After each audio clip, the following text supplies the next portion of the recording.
कि आप मुत्तहिदा तौर पर पीडीएम का साथ दीजिए, तो एक वक्त आएगा इंशाअल्लाह ताला अखिलेश यादव दरी भी बिछाएगा, आपके लिए जान भी कुर्बान करेगा। आप तमाम ने मिलकर अपना एक एक वोट समाजवादी पार्टी को दिया, मगर बताइए क्या समाजवादी और अखिलेश ने बीजेपी को इख्तिदार से रोक सकी? मुरादाबाद में डॉक्टर एसटी हसन वहां के रुकने पार्लियामान थे, उनको टिकट नहीं दिया गया। बताइए क्यों नहीं दिया गया? इसलिए नहीं दिया गया क्योंकि नहीं चाहते थे कि एसटी हसन अगर दोबारा जीत जाएगा तो वो ताकतवर बन जाएगा। मेरे हाथ में हथकड़ियां हैं, मैं एक पूर्व सांसद हूं, कोर्ट ने मुझे सजा दी, मैं 10 पुलिस वालों के साथ चल रहा हूं अखिलेश, और कोई करीब से आकर मुझे गोली मार देता है, तुम्हारी जबान से उसका नाम नहीं निकला।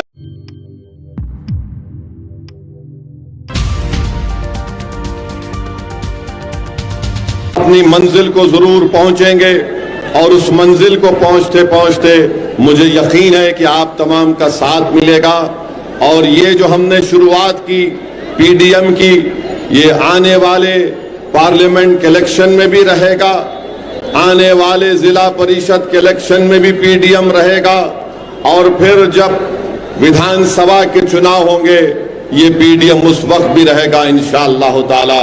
तो मैं आपको इस बात का तयक़ुन देने आया हूं कि ये सिर्फ पार्लियामेंट के इलेक्शन के लिए नहीं बनाया गया, बल्कि ये इसलिए बनाया गया है कि आपकी वोट की अहमियत बढ़े, और जब आपकी वोट की अहमियत बढ़ेगी तभी जाकर आपसे इंसाफ होगा।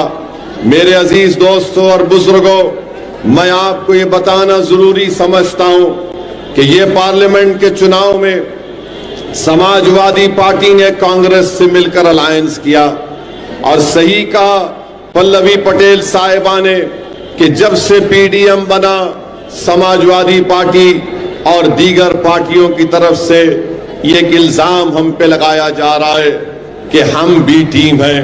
मैं पूछना चाहता हूं अखिलेश यादव से कि 2014 का लोकसभा का चुनाव आप हार गए, क्या आप मोदी से सौदा करके हारे थे? 2017 का विधानसभा का चुनाव आप हार गए, क्या आपने योगी आदित्यनाथ से कोई डील कर ली थी? फिर 2019 का लोकसभा का चुनाव आया, फिर अखिलेश यादव हार गए, बताओ क्या आपने कोई ऐसी डील कर ली थी कि आपके खिलाफ कोई इंक्वायरी ना हो? अरे 2022 का फिर से विधानसभा का चुनाव आया, और यहां पर इस हमारे अंसारी भाइयों की बस्ती में खड़े होकर मैं जिम्मेदारी के साथ कह रहा हूं, आप तमाम ने मिलकर अपना एक एक वोट समाजवादी पार्टी को दिया, मगर बताइए क्या समाजवादी और अखिलेश ने बीजेपी को इख्तिदार से रोक सकी?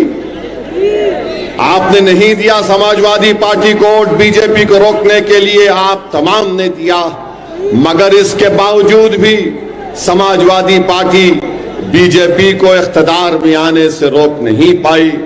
अब जब पार्लियामेंट के चुनाव के लिए पीडीएम बनाया गया तो इनके पेट में दर्द शुरू हो गया। अरे बताओ अखिलेश यादव, तुम्हारी जबान से लफ्ज मुसलमान नहीं निकलता। जब तुमसे पूछा जाता है कि बैकवर्ड क्लास के आरक्षण के बारे में बताओ, तो अखिलेश यादव कहते हैं मुझे पता नहीं है। जब मुसलमान के बारे में अखिलेश यादव से पूछा जाता है तो बोलते हैं कि मैंने लखनऊ में एक मॉल बनाया। अखिलेश यादव, इतनी बड़ी आबादी अल्पसंख्यक समाज मुसलमानों की उत्तर प्रदेश में रहती है, जब आपसे पूछा जाता है अल्पसंख्यक समाज मुसलमानों के बारे में तो आप एक मॉल की मिसाल देते हैं। ये इनका मसला है। और आज आप देखते हैं कि हमको गाली देने वाले मुरादाबाद में डॉक्टर एसटी हसन वहां के रुकने पार्लियामान थे, उनको टिकट नहीं दिया गया। बताइए क्यों नहीं दिया गया? इसलिए नहीं दिया गया क्योंकि नहीं चाहते थे कि एसटी हसन अगर दोबारा जीत जाएगा तो वो ताकतवर बन जाएगा। आप सबको रोकना चाहते हैं। अरे आप ऐसे लोगों को चाहते हैं जो सिर्फ आपके सामने सर झुकाकर बैठे रहे। मेरे भाई, मैं आपको बताने के लिए आया हूं कि अखिलेश यादव कहते हैं कि अपनी जान दे दो और बीजेपी को रोक दो। अरे अखिलेश यादव, तुम्हारा आधा परिवार नरेंद्र मोदी के साथ बैठकर चाय पी रहा है, तुम उनको नहीं रोक पाते, तुम उनको रोक नहीं पाते और हमसे कह रहे हैं कि जान दे दो और बीजेपी को रोक दो। अखिलेश यादव, जान तो हम ही दे रहे हैं ना। बुलडोजर से घर तो मेरा ही टूट रहा है, मेरे ही पैर पर गोलियां मारी जा रही हैं, मुझे ही तो जेल में जहर दे दिया गया, मेरे हाथ में हथकड़ियां हैं, मेरे हाथ अभी सुन तो लीजिए, मेरे हाथ में हथकड़ियां हैं, मेरे हाथ में हथकड़ियां हैं। मैं एक पूर्व सांसद हूं, कोर्ट ने मुझे सजा दी, मैं 10 पुलिस वालों के साथ चल रहा हूं अखिलेश, और कोई करीब से आकर मुझे गोली मार देता है। तुम्हारी जबान से उसका नाम नहीं निकला जिसका नाम अतीक था। मेरे अजीज दोस्तों और बुजुर्गों, कोर्ट का ऑर्डर आया मदरसों को खत्म करने के लिए। हजारों मदरसे मुतासिर हो गए, लाखों बच्चे मदरसे में पढ़ते, मगर समाजवादी पार्टी बोल नहीं सकती, अपने जबान से मदरसों का नाम नहीं ले सकती। और याद रखिए, समाजवादी पार्टी यही चाहती है कि आप भैया के लिए जान कुर्बान करो और दरी बिछाओ। हम पीडीएम आपसे कहने आई है कि आप मुत्तहिदा तौर पर पीडीएम का साथ दीजिए, तो एक वक्त आएगा इंशाअल्लाह ताला अखिलेश यादव दरी भी बिछाएगा, आपके लिए जान भी कुर्बान करेगा। कब तक आप लोग, हमारा हाल ऐसा है कि भैया के साथ बैठकर एक फोटो ले लिए तो समझते कि बहुत बड़ा तीर मार लिए। छोड़ो इन चीजों को। क्या तुम में काबिलियत नहीं है? क्या तुम अखिलेश यादव की तरह नेता नहीं बन सकते? बन सकते इंशाअल्लाह ताला। सिर्फ एतमाद की जरूरत है। ये जो हमने अपने दिमाग में ये जहनियत बिठा ली कि नहीं नहीं हमको इनके पीछे चलना है। अरे भाई, तुम दुनिया में इसलिए आए ताकि तुम दुनिया की इमामत कर सको। तुम दुनिया में इसलिए नहीं आए कि तुम पीछे चलो। अरे पीछे चलते कौन है? जो जानवर मवेशी के पीछे जानवर चलते हैं।